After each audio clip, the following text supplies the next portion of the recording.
You're listening to the Voice of Russia from London. We bring you news, features and debate live from 4 till 8 p.m, Mondays to Fridays. Tune in on DAB or online at ruvr.co.uk.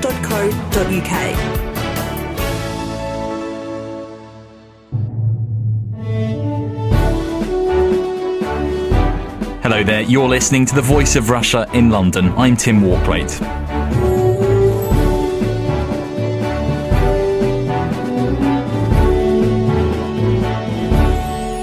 In recent weeks, the Vatican has announced that, having been beatified 2 years ago, Pope John Paul II is to be canonized as a saint of the Roman Catholic Church. Evidence of 2 miracles are normally required for someone to be a candidate for sainthood, and the Vatican confirmed that the recent curing of a Costa Rican woman's aneurysm has been attributed to John Paul. He'd already been credited with curing a French nun of Parkinson's disease, something which the late Pope also suffered from in the years leading up to his death. Some have questioned whether his canonization is being rushed through, while John Paul's sterner critics have argued his handling of the clerical sex abuse scandal that still rocks the church today tarnished his reputation. He is, however, widely regarded in the Catholic Church as one of the great popes of modern times. To discuss Pope John Paul II's canonization, I'm joined in the studio by Ed Rennie from the media project Catholic Voices, Christopher Lamb, assistant editor for The Tablet, which is an international Catholic weekly newspaper, and Michael Walsh, a Catholic author and historian. Michael Walsh, I'd like to ask you firstly, what is canonization? Well, it's a process by which the Roman Catholic Church declared somebody to have been a saint. I mean, there's canonization in other churches too. I mean, the Russian Orthodox Church does it through via the Holy Synod. But in the Catholic Church, it's a process undertaken by the Congregation for the Causes of Saints residing in Rome, where they examine someone's life and miracles which are said to have been performed by this person and declare him worthy of the accolade of saint. It's a bit like being raised to the House of Lords. And this is obviously different to beatification. Beatification is only like being knighted. It's a stage on the way. We all know about saints, but what is a saint? What function does a saint perform today? Oh, well, that's a very good question. I mean, it is a very good question because I think nobody really asks what saints are for. But very often they're used for political purposes. I mean, there are 2 sorts of saints in a way. There are saints that occurred before canonization, which is a judicial process, was invented, which is the vast majority of saints, in fact. And those who are made saints after the judicial process was introduced, which began basically in the 13th century. But as a good example, the earliest one was in 993, was Ulrich of Augsburg, and he was canonized at the request of the emperor. Actually, in this case, by a synod, the Roman Synod. He was canonized because the German emperor wanted to hold up to the other bishops in his empire a model of what a bishop ought to be. So in that sense, that was a good start. That was a typical start. Saints are sort of, in some ways, they're held up as models of what a person should be, and very often for political purposes, as in the case of Ulrich of Augsburg. And you'd agree with... Well, traditionally, saints are there in the spiritual definition to intercede for people in heaven. You can ask for saints' prayers for your petitions. One of the traditional functions of a saint. There's also the feast day. Of course, you celebrate the saints' feast day every year, and it become part of the life of the church, the spiritual life of the church. So I would agree with what Michael said, but just add that extra sort of spiritual definition towards it. And Ed, Pope John Paul, what sort of function would he perform as a saint? Well, my parish priest used to say that saints are for inspiration, not imitation. And they're there to inspire us to see the divine grace of God acting in this world. And we see that in John Paul II in terms of the heroic virtues, which are part of the process. You have to have demonstrated these in your life. And I think the profoundly extraordinary life that Karol Wojtyła had, even leading up to becoming Pope, living under totalitarian regimes from the ages of 19 to 58. It's quite an extraordinary life he had, working with the resistance, both under the Nazis and the totalitarian, writing plays, developing a culture that was needed to survive those regimes which were profoundly atheistic and trying to destroy the faith. Obviously that is part of the process of becoming a saint, but how do you become a saint? Well, in terms of the process, it's a twofold process, but typically both have to demonstrate miracles. So, for example, in the case of John Paul II, there was a French nun who was healed of Parkinson's disease. She said, "It feels like I have a new body and new limbs." And there's a lady in Costa Rica called Florevet, and she had a brain aneurysm, which is just healed practically overnight. And that was through her and her family praying to John Paul II, which leads to the earlier point about the saints are interceding for us. So that is a part of the process of the Church saying, we think this person is a saint. We offer this up to you. And showing that these results of intercession by typically healing miracles of physical or mental healing, which is unexplained by medical science, that's kind of God's way of confirming that the discernment of the Church is in fact a correct one. Christopher Lamb, is there a more fundamental problem here? Do we still believe in miracles? Well, I think we do, as far as we have the evidence to believe that they've taken place. And I think in the case of Pope John Paul II, there was some good evidence to suggest there were miracles. Interestingly, Pope Francis decided on the same day that he would canonize John Paul II. He would also canonize John the 23rd without a miracle, a second miracle. So I think the Pope has shown that miracles, while important, are not fundamental to declaring someone as a saint. Yeah, I think the question of miracles is an interesting one because they're problematic in lots of ways. I mean, there were people who questioned the first miracle of JP2 because when you're into this sort of realm, you don't really... It may be unexplained now, but it may not be unexplained in a year's time. So there are these sort of issues. And I think the reason why we have miracles, or the reason why the Church goes on about miracles, is in fact that when the cult of the saints, in a sense, was at its height, when they started this system of canonization, a juridical process overseen by the papacy, when they started that, the notion of saints was actually slightly different to what we have today. I mean, Ed quite rightly said that they're put forward as inspiration rather than imitation. That's for sure. I mean, you can't actually imitate being a pope, can you? But in the Middle Ages, what they were actually looking for was evidence that this individual had power with God, and so they prayed to him or her.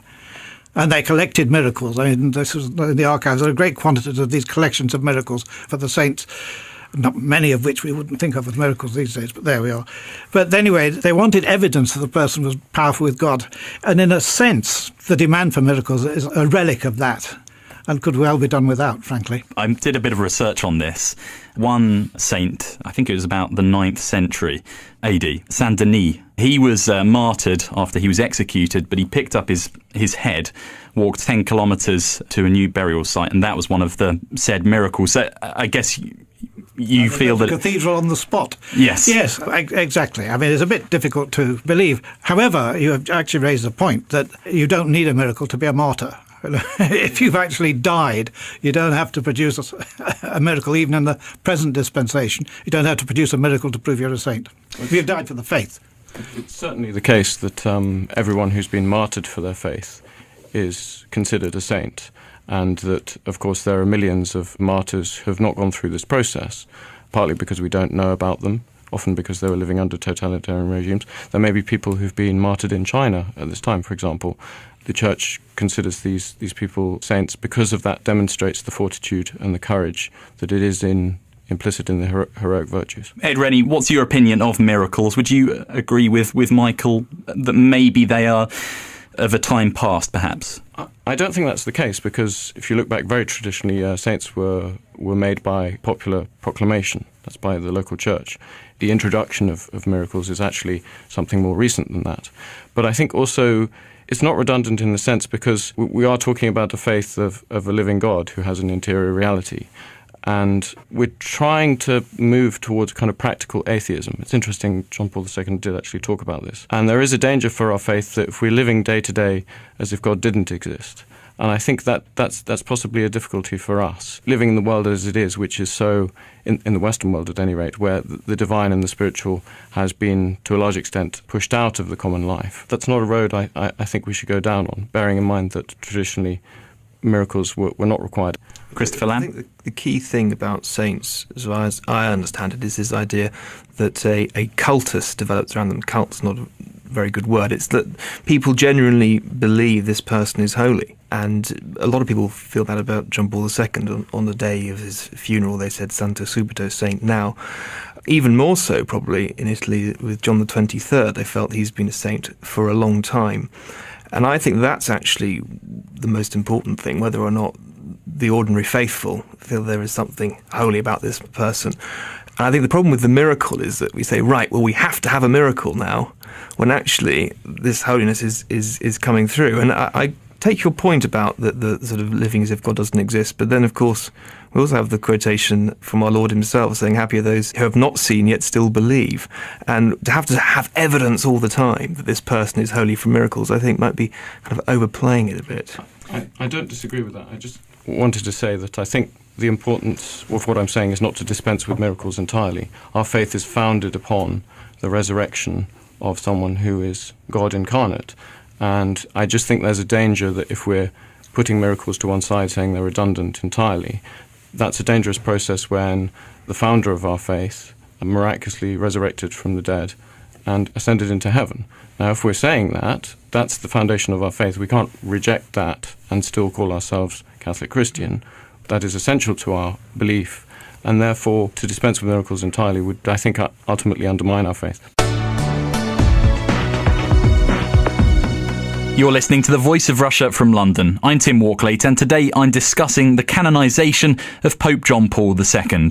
Michael Walsh, moving swiftly on to the canonization of John Paul II, hasn't his canonization been almost fast-tracked? Has it been too hasty? Well, I think almost all canonizations these days are too hasty, frankly. I mean, there used to be you had to wait 50 years, but nowadays they can introduce a cause within 5 years, and sometimes they get pushed through.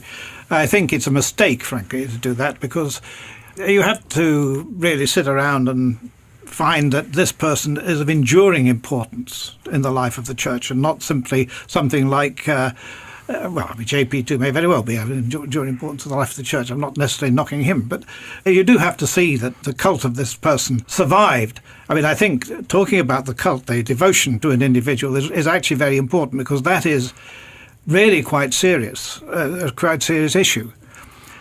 And I think it's a problematic one, because it's quite evident that people foster cults for their own reasons. Founders of religious orders are always canonized, so the orders, people in the religious order are always fostering, even if people have never even heard of this individual, But there is the case, the interesting case, which we have today, and we know that things are changing about this, but the case of Oscar Romero, the Archbishop of San Salvador, in El Salvador, who was shot while saying Mass. Now, there's a great devotion to him. I mean, I was in Latin America many years ago. There were hymns already in the hymn books to him as a saint, despite the fact the Church had never declared him a saint, and still hasn't. Not only is not a saint, but not even a blessed. And this is where the politics comes in, because it's a good question to ask, why not, despite the fact there being a devotion? Whether or not there are miracles, I have no idea. But despite the fact that there's a great devotion to him, he's been denied the status of saint up to now. Now we have a Latin American Pope. It seems to have changed all that. But your initial point was kind of let history decide. Well, yes. It is a very difficult process. When you decide you're going to canonize somebody, they have to read through all that person's writings and then judge them, because it'd be terrible if you actually canonized a heretic, wouldn't it?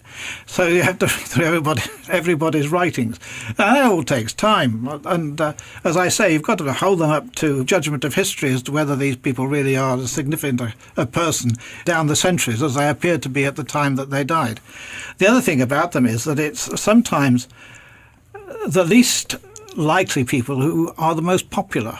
If we talk about the cult, they're sometimes the least likely people who are the most popular, not people like John the 23rd, who certainly was very popular, but he's a well-known character.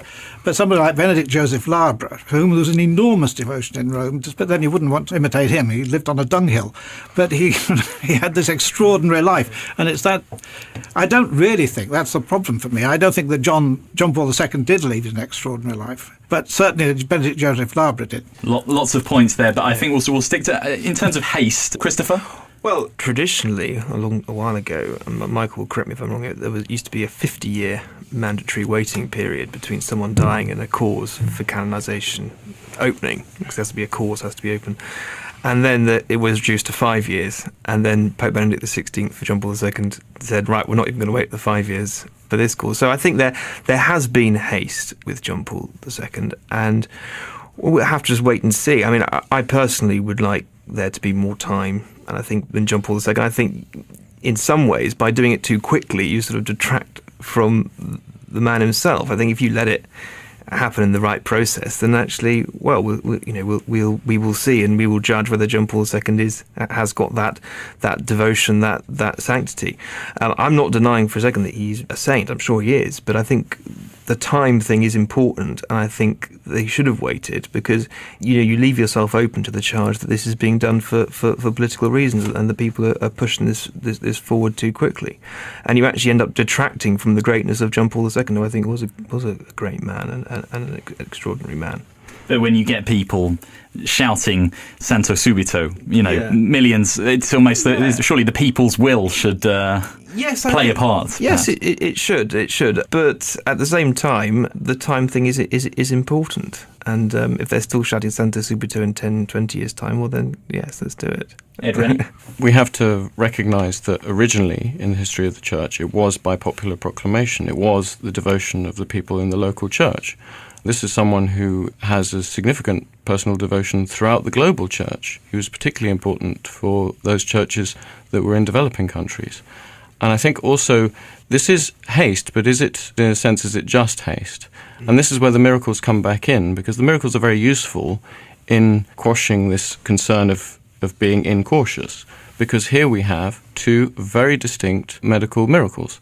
And to go back to an earlier point about only miraculous healings are done, I think the point is that the modern process now is deliberately to exclude those things which aren't miracles, which do have a natural explanation.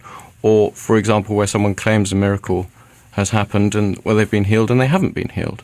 I mean, for this lady from Costa Rica, she's had to go through neurological screenings to demonstrate to the world, because essentially it becomes a kind of evangelistic thing. It's saying to the world, God is real. God is a reality acting in people's lives who believe in him, who trust in him, and this is something for everyone. And that is, I think, very much implicit in who John Paul II was, in who Karol Wojtyła was before he became Pope. And I think if you think about the time, also you look at his life all the way leading up to when he was Pope. I think that is where I think most people, most lay people and atheists will say that is the extraordinary time, when he lived under those totalitarian regimes, when he somehow managed to become a priest under the Nazi regime, where he managed to open a seminary under the communist regime, and where he was constantly battling against the attempt to destroy the faith and the attempt to destroy the Catholic Church in Poland, when the Catholic faith was so intrinsic to the identity of Poland. It was a deliberate strategy by the communists. They wanted to destroy this culture and say, we want to get rid of all that. We want to destroy the understanding that God exists from these people, because it's only the state, it's only Marxist, Leninist communism which provides for you. God doesn't provide for you. We, the socialist democratic republic, it's not a republic and it's not democratic, but we provide for you, not God. There used to be another aspect to canonization, which I think is a shame we've lost, is the devil's advocate, who would actually put the case against someone being a saint. And in John Paul II's case, if there was a devil's advocate, I think they would be speaking about the problems to do with sex abuse and the terrible scandal of the Legionaries of Christ, a religious order whose founder was turned out to be an utter fraud and an abuser himself, who John Paul II, well, we don't know how much he knew, but certainly during his papacy, this scandal did come to light. Now, I'm not saying that a saint should be, or someone's cause for sainthood should be got rid of because they made mistakes, because of course that's not the point. They don't have to be perfect people. But there is that case against the papacy of John Paul II. Of course, there was a great good, but there is that. And I think that this is the whole point about the haste question. Do you want to push through something when other evidence may be coming to light? And this whole question of the devil's advocate, well, none of us are perfect.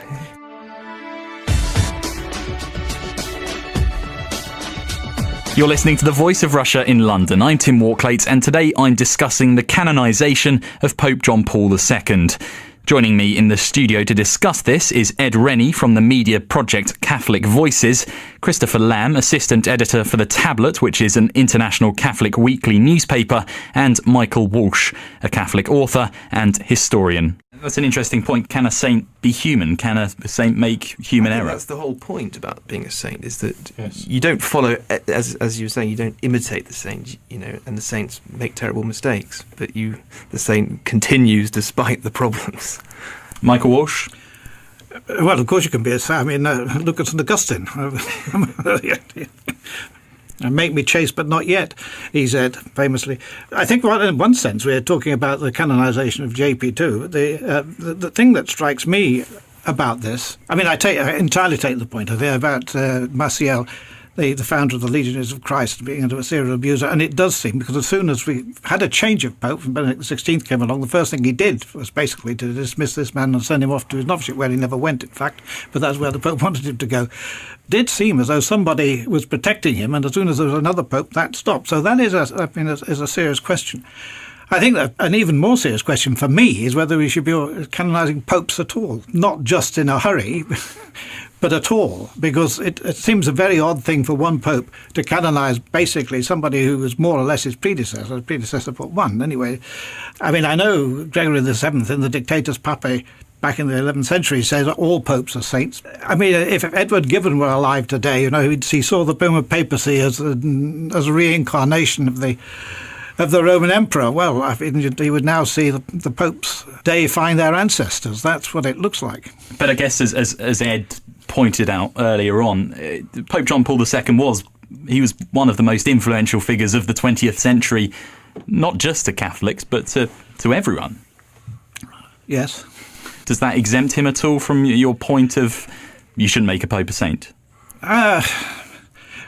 Well, no, I don't think it does. I'm not necessarily saying you shouldn't make a Pope a saint, but it does seem to me that if you're doing that, you've got to give a decent length of time between one Pope and the next, as it were, before he gets round to doing it. As I say, it does look like deifying his ancestors, which is not a very good example or to the world his at large. Maybe his mates, yes, I mean, absolutely. So popes are in a particularly difficult position. And the interesting thing was, the number of popes who have been canonised is actually quite small, apart from those in the early church who weren't, as Ed would point out, had been canonised by popular acclaim by the people in their own diocese. But apart from that, the number of the popes that have been canonised is actually really quite small. But certainly since the process of canonisation began formally in the 13th century with the judicial process, the judicial system, there's been very few indeed. In fact, there was one in the 16th century, Pius V, who was a particularly bad thing for the English Catholics. So that was a mistake. But since Paul VI, they've just come one after another, and it seems to me to give a wrong impression of what the Pope is doing and what the Church stands for. Christopher? Yeah, I think we should be, the Church should be able to canonise popes if it sees that's correct. I think my issue with the canonisation of popes is the message it sends out. It's similar to what Michael's saying, is that the point about being a saint and being holy is that it should be achievable by the lowliest person in the church, by anyone in the church. The problem with continually canonising popes is you make it out that being pope is somehow being a saint, and that is a bit of an issue because, as I said, we all make mistakes, we're all human. And the whole point about holiness and being saintly is that it is possible for anyone in the church to do, regardless of position. That would be my concern about canonising popes one after the other. I think understandably the canonisation process for John Paul II has garnered a lot more attention from the world's media, and that's perfectly fine. That's not a criticism of the world's media. But I think, as has been mentioned, proportionately, popes do not form the majority of canonizations. I mean, I think in particular of Edith Stein, who was gasped in the Holocaust. But I think there is a reality here. If I just quote John Paul II, he says, "They try to understand me from outside, but I can only be understood from inside." Now, I think what he's talking about there is that, and this applies to all those others who've been sainted as well, is that it's the interiority of the faith that exists in him, and it's the outworking of that interiority. I think what is clear about, in terms of his beatification specifically, is that those who knew him best testify to this immense hope, this dynamism, this radical dynamism of the person of who he was, and that to be around him. I mean, there was one, I think, policeman who hadn't been to Mass for years. He encountered John Paul II for the briefest of moments as John Paul II was greeting a disabled child. And he walked away in tears and said, "I've got to go back to Mass." He didn't even speak with him. It was just to be in his physical presence.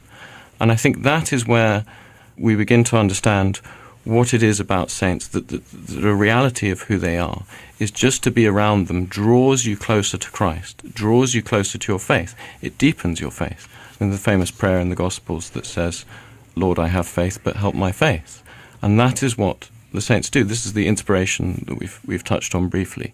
It's to deepen the faith, and also to proclaim it to the world, to the rest of the world, to say this is reality. There is an answer to the major questions of life. And that, I mean, I'd like to draw on some of John Paul II's philosophical work. I mean, there's a profound, lengthy work he did on the theology of the body, which is, celebrating sexuality, celebrating marriage, and the work he did in incorporating philosophical traditions like phenomenology. There's a whole, I mean, I've covered it extremely briefly, but there's a whole area of work of who he is. And the people that know him, that testify to who he was, say this about him. We almost run out of time, but I'd like to ask you each very briefly, and very bluntly perhaps as well, do the majority of Catholics care whether John Paul II is made a saint or not? Ed? Majority of practicing Catholics who take their devotion seriously, certainly, absolutely. But I think even those who would perhaps call themselves semi-detached or lapsed or whatever, I think it's of interest to them, and I think they probably would say it was, even if they don't have the same level of concern as those who are very devoted to their faith. Christopher? To a certain generation who grew up only knowing Pope John Paul II for much of their life, I think it is important. But I think for a large number of practicing Catholics, I think they know if someone is holy or not, and if the Church says, well, this person's a saint, this is why, there are these miracles, I think that is perhaps secondary to their instinctive understanding of holiness. And Michael? Well, as I go to Mass on Sunday in my local parish church, I don't think they care very much about what goes on in Rome at all, whether they're canonizing popes or issuing encyclicals. It doesn't impact their lives. Just want to add, there's a 19-year-old friend of mine who's reading the latest encyclical, and I've never seen her in such a profound state of thought. And admittedly, she was a reasonably devout Catholic in the first place. But if this new encyclical, which I've not read yet, is as profound as her reaction was, then I think that maybe begin to contradict what Michael just said at the end there. Unfortunately, we've run out of time. I'd just like to thank all my guests, Ed Rennie from the media project Catholic Voices, Christopher Lamb, assistant editor for The Tablet, which is an international Catholic weekly newspaper, and Michael Walsh, a Catholic author and historian. Thank you very much for joining me, Tim Walklate, on The Voice of Russia in London.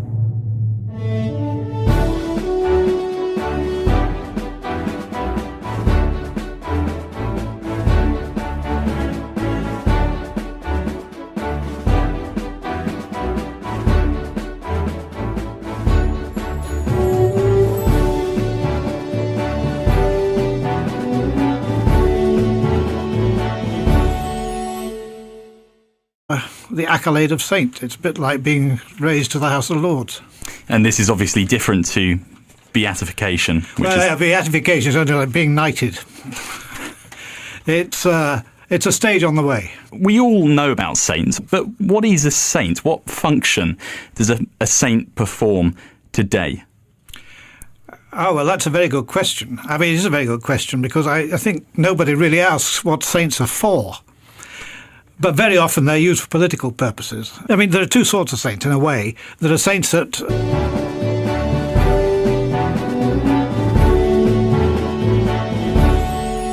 In recent weeks, the Vatican has announced that, having been beatified 2 years ago, Pope John Paul II is to be canonized as a saint of the Roman Catholic Church.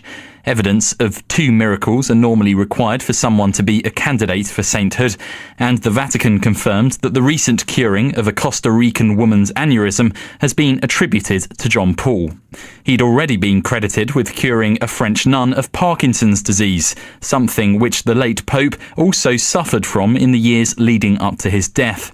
Some have questioned whether his canonization is being rushed through, while John Paul's sterner critics have argued his handling of the clerical sex abuse scandal that still rocks the Church today tarnished his reputation. He is, however, widely regarded in the Catholic Church as one of the great popes of modern times. To discuss Pope John Paul II's canonization, I'm joined in the studio by Ed Rennie from the media project Catholic Voices, Christopher Lamb, assistant editor for The Tablet, which...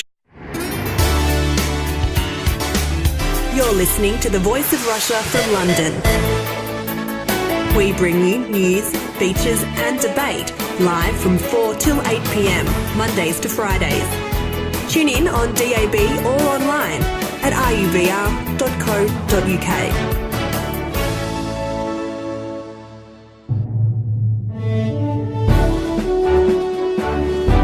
Hello there, you're listening to the Voice of Russia in London. I'm Tim Warplate.